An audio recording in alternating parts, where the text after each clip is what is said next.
Today ay magluluto tayo ng adobong atay balunan ng manok.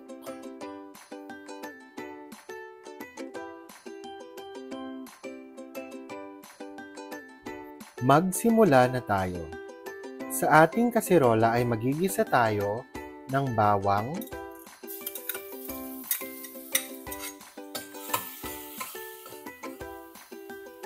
at sibuyas.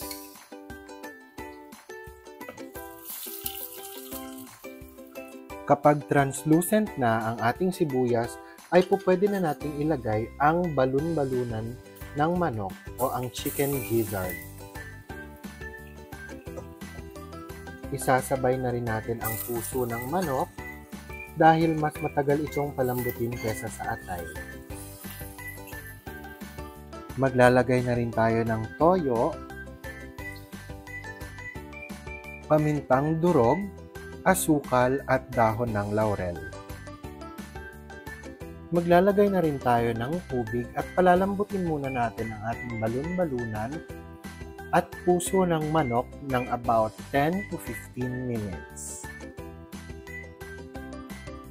Kapag malambot na ang ating balun-balunan at puso ng manok, ay pwede na natin ilagay ang atay. Lulutuin muli natin ito ng mga 5 minutes. After 5 minutes ay pwede na natin ilagay ang ating suka at hahayaan lang muna natin itong kumulo ng 1 hanggang 2 minuto. After 2 minutes ay pwede na natin ilagay ang ating boiled eggs.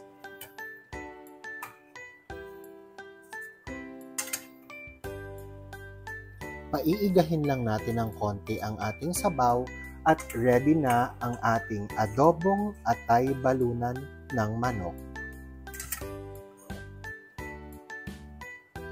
For more cooking and baking videos, please subscribe to my YouTube channel AJ Karel, and please don't forget to hit the like and share button and the notification bell para updated kayo lagi sa aking mga videos.